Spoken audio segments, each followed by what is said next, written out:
미국에서는 일단 전화를 해도 약속을 안 하고 하는 전화는 그걸 받아야 될 의무가 없다고 생각해요. 그래서 전화는 일단 안 하고요. 오늘 연락을 하면서 내일이나 모레 만나달라고 하는 거는 상대방 입장에서 모욕적으로 느낄 수도 있어요. 영어가 유창하면 인정해 줄 것 같아요. 오히려 영어가 70점이고 그런 거를 100점으로 정확하게 지키는 사람이 현지 미국인 입장에서 볼 때는 그쪽이 훨씬 같이 일하기 쉬운 사람인 거예요. 네, 안녕하십니까. 티타임즈 홍재희 기자입니다. 오늘도 또 어마어마한 분 모셨습니다. 실리콘밸리 저희가 여러 번 다루고 있는데 오늘은 가히 아마 실리콘밸리의 퉁이라고 칭해도 되지 않을까 하는 분을 모셨는데요. 2003년에 실리콘밸리로 가셔서 투자를 지금 한 18년 동안 미국과 한국에 동시에 진행하고 계시면서 지금도 팔로알토에서 거주하고 계신다고 해야 되나요? 팔로알토에 계시는 김범수 트랜스링크 부대표님 모셨습니다. 안녕하십니까? 네, 안녕하세요. 안녕하세요. 반갑습니다. 초대해 주셔서 감사합니다. 안녕하십니까? 네. 한국말도 잘하시는군요. 네, 한국말이 더 편합니다. 네. 김 대표님, 아니 한국에 잠깐 또 네, 지금 출장 들어왔고요. 예, 제가 보통 분기에 한 번 네. 3주에서 4주씩 한국에 있습니다.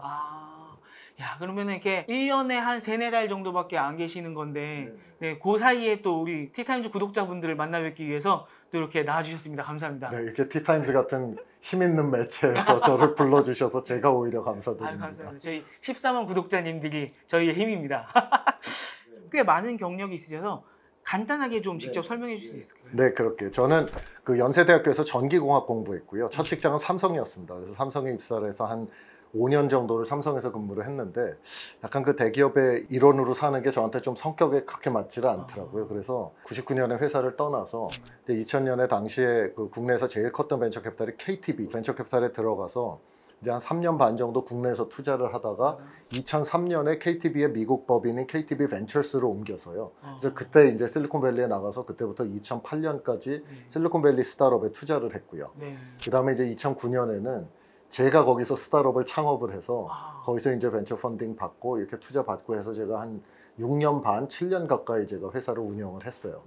회사를 운영했었는데 뭐 그거는 제가 그렇게 크게 성공을 시키지 못했고 이제 그 회사를 다시 정리를 하고 제가 2017년에 저희 트랜스링크 인베스트먼트는 한국의 벤처 캐피탈이에요. 이제 한국 창투사고 저희가 대략 운영하는 펀드 규모가 한 1,500억 원 정도 되는 그런 한국 펀드인데 이제 거기에 2017년에 조인을 해서 지금까지 이제 한국, 미국 양쪽으로 오가면서 양국에 투자를 다 하고 있습니다. 1,500억이요? 네. 와, 1,500억 지금 투자한 회사가 어느 정도 되시죠? 대략 지금 보면 한국, 미국 양쪽 합쳐서 한 60여 개 정도 저희가 투자한 기업이 있습니다. 대표적인 회사 사실 전 알고 있는데 네네. 예. 한국에서는 저희 마켓컬리가 저희가 이제 첫 번째 그 VC 라운드 할 때 저희가 투자를 해서 이후에도 한 4번에 걸쳐서 저희가 투자를 마켓컬리 했고요.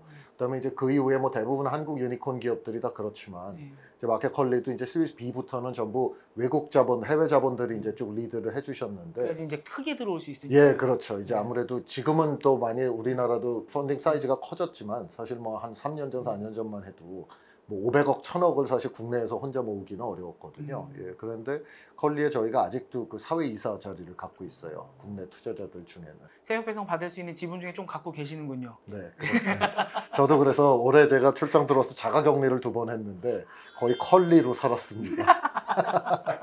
네, 저희 오늘 광고 방송은 아닙니다. 네. 네. 또 마켓컬리 또 유명한데 한두 군데만 한국에서는 이제 브랜디라는 회사가 또 거기도 이제 거래액이 이제 몇 천억 나오는 회사인데요. 이제 그 젊은 여성들이 쓰는 패션 이커머스 앱입니다. 그렇죠. 거기도 이제 저희가 최초 라운드에 투자를 했었고요. 미리 알아보시는데 또 탁월한 시각을 갖고 계시는군요. 열심히 하고 있습니다.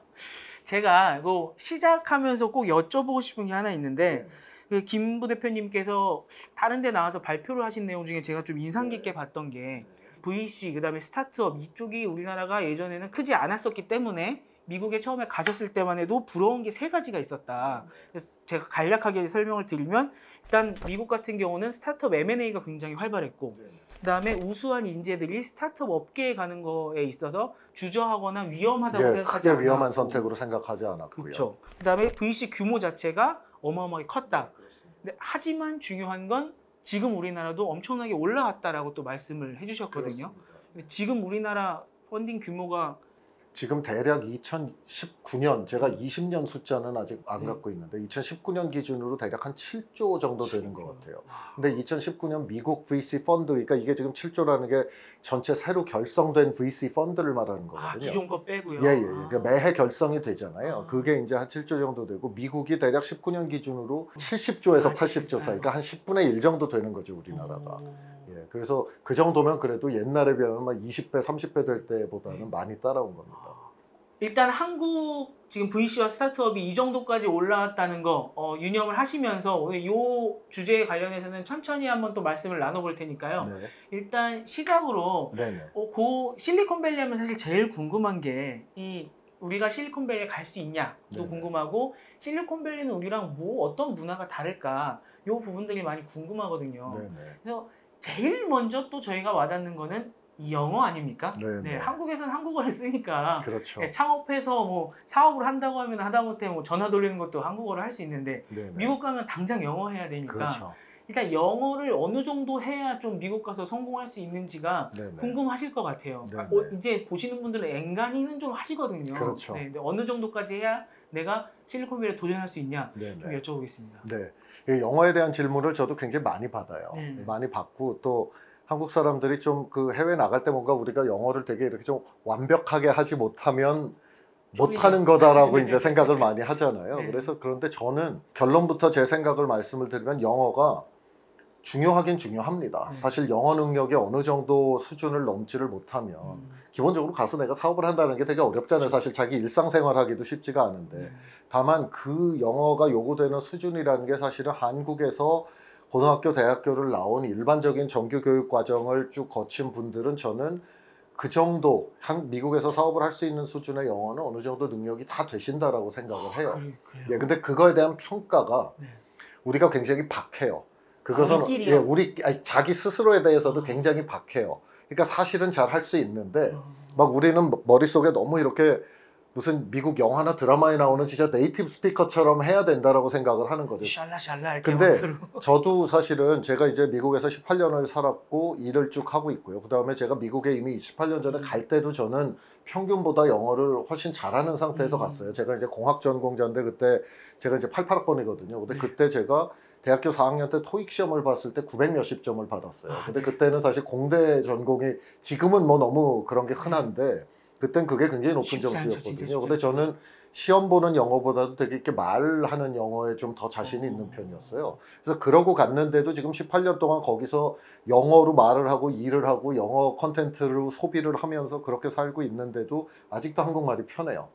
그러니까 그거는 저는 일단 디폴트로 우리가 그 값이 그거다. 원래 우리가 성인이 다 돼가지고 영어권에 가서 네이티브처럼 진짜 제가 이제 보통 이제 트루 바이링구얼이라고 하는데 저는 이제 트루 바이링구얼은 아니에요. 그러니까 저는 여전히 영어를 할 때는 조금 더 뇌 회로가 조금 더 많이 돌아가고 열을 더 많이 받는 편이고, 지금 한국말처럼 이렇게 영어를 편하게는 제가 못 하거든요. 근데 일하는 데는 아무 지장이 없어요.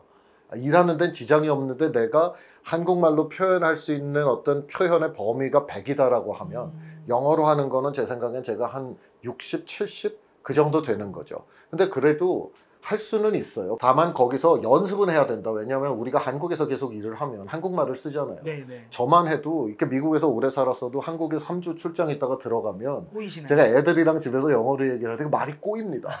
혀가 막 이렇게 왜 이러지 막 이렇게 돼요. 그러다가 이제 돌아가서 한 2, 3주 다시 일을 하고 거기서 영어로 얘기를 하다 보면 이제 다시 영어가 살아나거든요. 그래서 저는 그냥 우리가 기대치를 딱 거기에 맞춰서, 우리는 의사소통을 위해서 내 뜻이 전달만 되면 되지 그거를 아름답게 전달하는 거는 우리의 그 몫이 아니다라고 일단 생각을 하고, 두 번째는 가만히 있어도 한국말은 안 줄지만 영어는 꾸준히 연습을 안 하면 계속 줄어든다라는 거를 딱 인정을 하고 항상 그렇다라고 생각을 하고 거기에 맞춰서 우리가 기대치를 조절해서 하면은 연습만 계속 꾸준히 하면은 저는 한국에서 정규 교육 받은 사람들은 거의 다 미국에서 생활하고 일할 수 있는 정도의 그런 영어 실력은 저는 기본적으로 갖고 있다라고 생각을 합니다.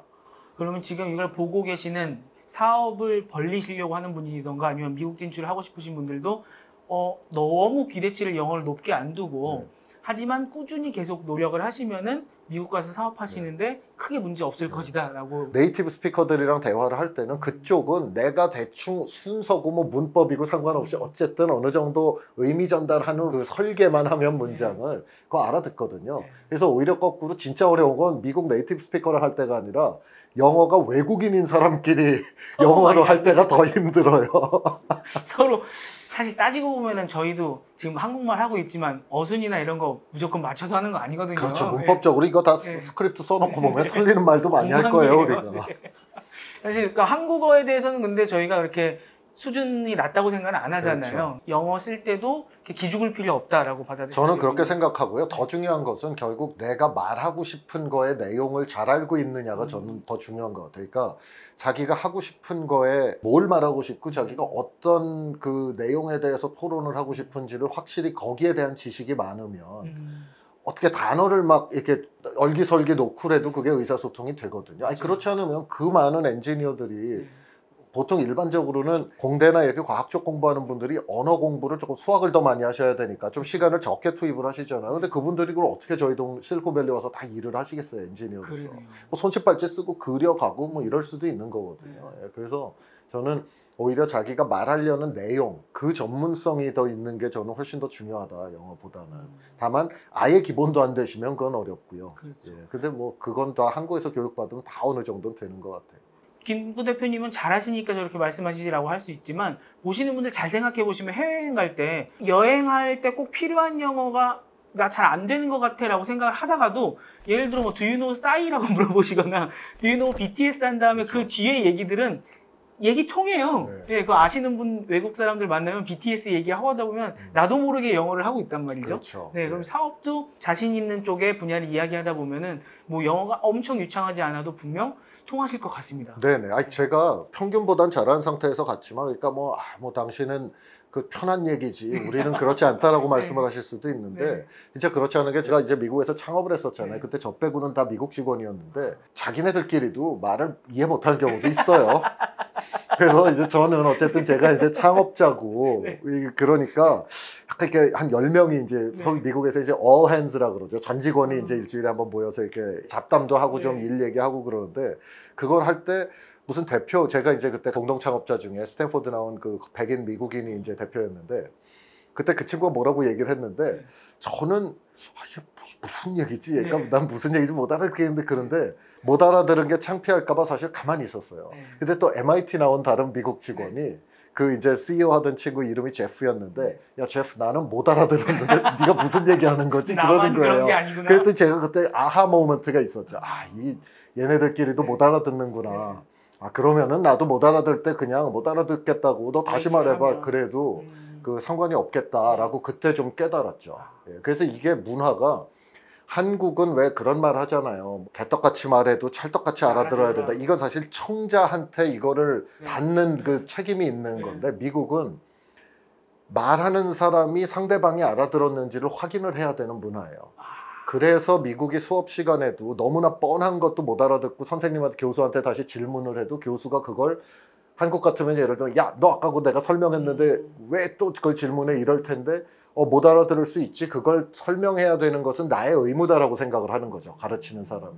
그 문화가 차이가 있거든요. 그렇기 때문에 우리가 뭘 못 알아들어서 나 못 알아들었는데 다시 한번 설명해 줄 수 있어?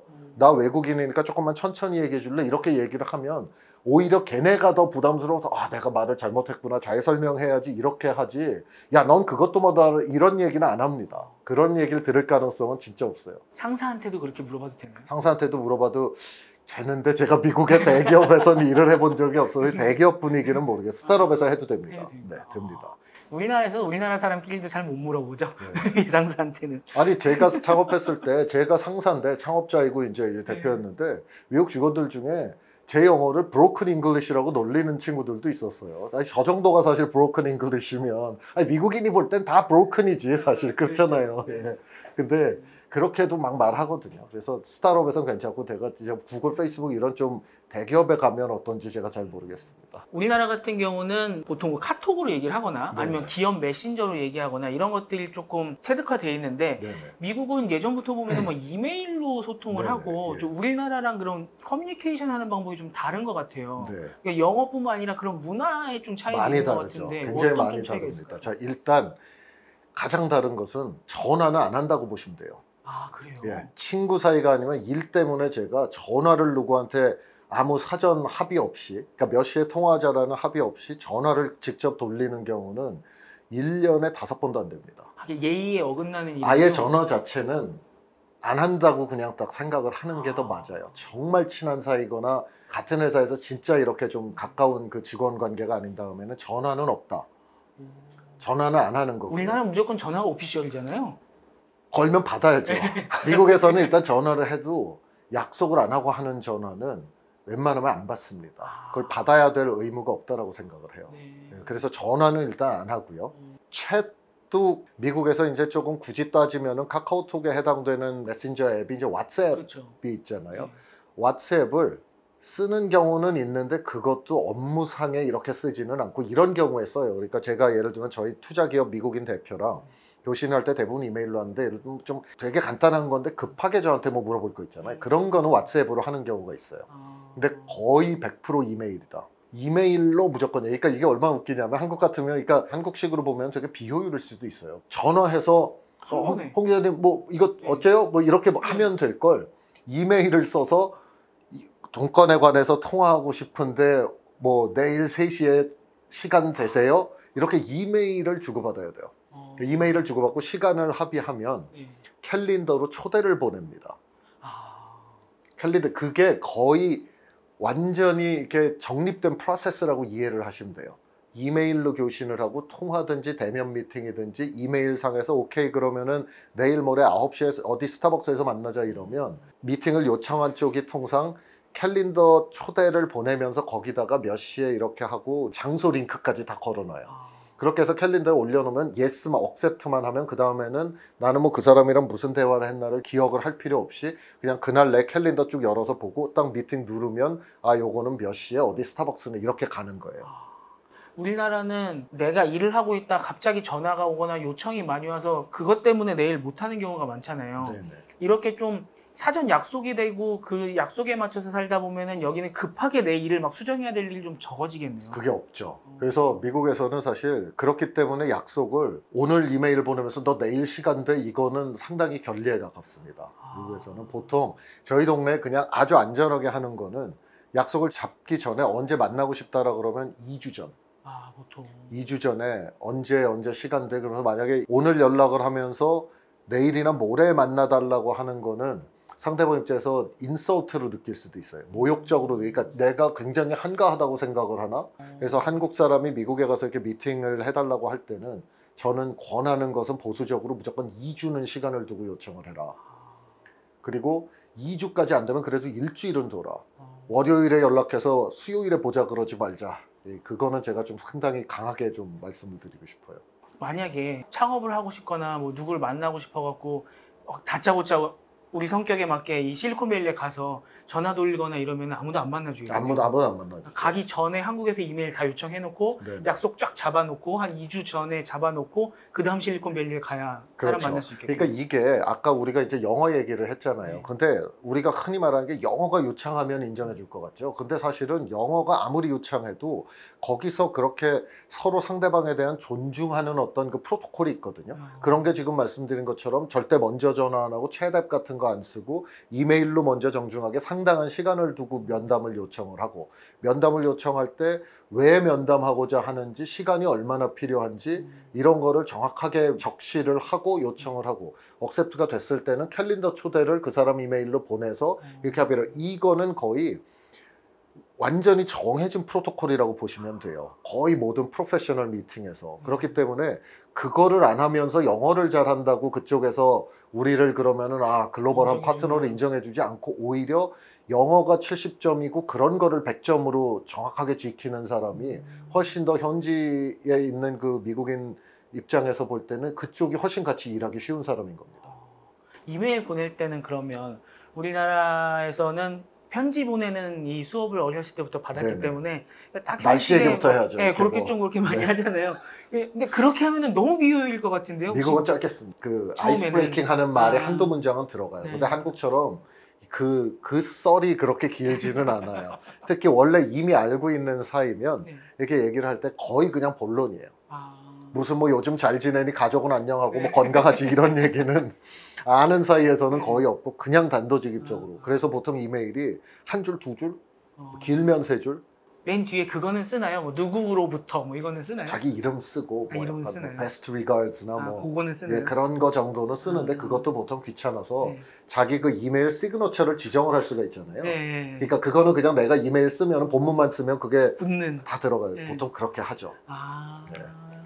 그러니까 이메일을 약간 우리나라 메신저처럼 쓰는군요. 그렇죠. 느낌이. 확인도 이메일을 우리 메신저 확인하는 것처럼 좀 열심히 하겠네요. 그럼 이메일 확인을. 이거 안 보면 불안해요. 아. 그래서 제가 18년 전에 처음 갔을 때 이제 보드 미팅 하잖아요. 그러면 이제 거기 VC들이랑 이제 보드 미팅이라는 게 이제 미국 스타트업은 이사회 중심으로 돌아가니까 창업자들 그 경영진이랑 이제 VC들 쭉 이렇게 앉아서 하는데 이 사진은 그때는 굉장히 아이폰이 2007년에 나왔으니까 그때는 아이폰 없을 때예요. 네. 그때는 가면 모두가 블랙베리를 썼어요.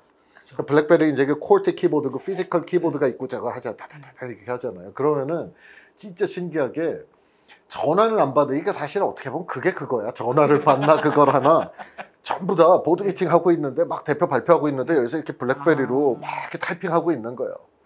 전화를 안 할 뿐이지 막 이렇게 하거든요. 그러니까 우리나라처럼 전화 받아서 뛰쳐나갈 일은 없지만 하는 건 똑같군요. 아 그런데 그러다 보니까 이메일에 대해서 제 개인적인 원칙은 모든 이메일은 24시간 안에는 무조건 회신한다. 아. 그러니까 이게 회신을 안 하면은 둘 중에 하나예요. 저 사람한테 내가 중요하지 않거나 이 사람이 이거에 대해서 답을 하기 싫거나 아. 스팸에는 안 들어갔다라고 보고 일단 아. 내가 아는 사람한테 보냈으면 네. 그래서 실제로 친한 사이에도 약간 이거 답변하기 싫고 뭐 노라고 하기도 네. 귀찮고 그러면은 약간 깔아뭉개는 걸로 노를 말하는 경우도 있어요. 미국 사람들도. 우리나라 같은 경우는 전화번호를 가르쳐 달라고 했는데 이메일로 해보세요라고 하면은 보통은 약간 연락하기 싫어의 느낌이거든요. 그렇죠. 정반대군요. 네네. 예. 아니 일단 전화번호를 셀폰은 안 쓰는 경우가 더 많고요. 명함에. 거의 그냥 이메일로 합니다. 일단 전화번호를 줘도 일단 그건 그러니까 셀폰 그 핸드폰 번호는 굉장히 프라이빗한 인포메이션으로 보통 생각을 해요. 그래서 거의 모든 비즈니스 의사소통은 그냥 이메일로. 이메일 하나로 모든 걸 다 한다라고 그냥 생각을 하면 편해요. 미국에 이 팔로워 문화라고 제가 있다고 들었는데 정확히 잘 몰라서 어떤 건지 좀 이렇게 설명해 주실 수 있을까요? 미국에서 이렇게 아이를 키우다 보면 애들 생일 파티를 해도 네. 생일 파티를 하고 나면은 감사 편지 같은 거 이렇게 애들 편에 뭐 이렇게 들려서 보내기도 하고요. 그 다음에 이제 보통 그 미국은 한국처럼 그렇게 선물이 되게 조그만 선물을 줘요. 학기 끝날 때 이제 선생님한테 선생님 그동안 감사했다 우리 애들 돌봐주셔서 그래서 보통 학부형 가족들이 돈을 모아가지고 하는데 진짜 조그만 거 사준다. 뭐 이렇게 진짜 너무 큰 걸 사주면 그게 약간 오해의 소지가 있어요. 네. 그래서 진짜 몇만 원짜리 이렇게 다 모아가지고 그냥 몇만 원짜리 스타벅스 카드 같은 걸 사드리는데 다 모아서 그렇죠. 네, 다 모아서 다 모아서 네. 무슨 500불 이런 것도 없어요. 다 모아서 한 뭐 진짜 조금씩 내요. 근데 그런 그 스타벅스 카드 예를 들면 한 3만 원짜리 받았다 그러면은 진짜 선생님이 손으로 다 이렇게 그 땡큐 카드를 반드시 보내요. 3만 원짜리 안 받고 줬는데 말겠네요. 그렇죠. 우리가 지금. 아니 진짜 그렇게 보내. 근데 그게 일종의 그런 어떤 상대방이 나한테 해준 일에 대한 감사의 표현, 어프리시에이션을 되게 하는 문화예요, 미국이. 예를 들면 VC가 스타트업이랑 미팅을 했다라고 하면은 대부분의 스타트업이 제가 설사 나는 이거는 투자 못할 것 같아, 투자 안 할 것 같아, 나는 좀 이거에 낙관적이지 않아 이렇게 얘기를 해도 어쨌든 끝나고 나서는 가서 보통 잘하는 친구들은 거의 미팅 끝나고 나서 1시간 이내에 돌아가면서 이메일로라도 쓰는 거죠. 범수 오늘 만나줘서 고맙고 네가 우리한테 해준 그 의견 개진 같은 게 우리 사업에 되게 많이 도움이 될 것 같다. 뭐 도움이 안 될 가능성이 더 많지만 그래도 그렇게 얘기를 하고 뭐 요번에 혹시 투자를 네가 안 하더라도 다음번에도 또 우리 펀딩할 때 투자할 수 있는 거니까 계속 좀 내가 너한테 업데이트 줘도 되겠니? 이렇게 물어보거든요. 그런 거를 되게 잘해요, 미국 창업자들이.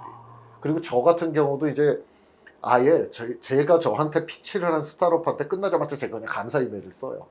오늘 뭐 얘기 잘 들었고 별로였어도 왜냐하면 별로고 안 별로고를 떠나서 그 사람이 나를 위해서 어쨌든 시간을 낸 건 사실이잖아요.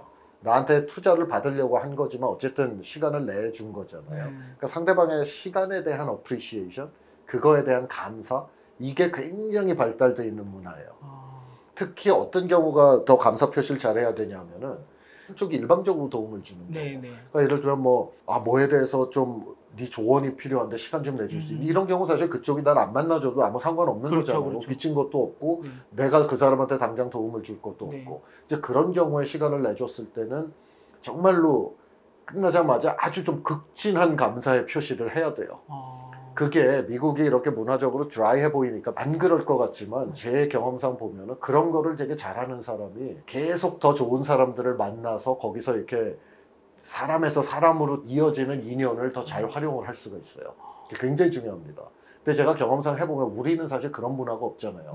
스타트업들 같은 경우에 제가 시간을 내도 그 연습이 안 돼 있어요. 그분들이 감사를 안 해서 그런다고는 저는 생각 안 해요. 그렇죠. 마음속으로는 그렇죠. 엄청 감사하고 싶어요. 그런데 그게 습관이 안 돼 있는 거지. 근데 그게 습관이 안 돼 있는 거를 미국에 와서 비즈니스를 할 때는 그거는 조금 습관을 해야 돼요. 그렇지 않으면 저쪽에서 얘는 진짜 내가 아무 받을 것도 없는 상태로 이렇게 시간을 1시간이나 내서 미팅을 해줬는데 입싹 닦네. 뒤에 그렇죠. 약간 그런 느낌.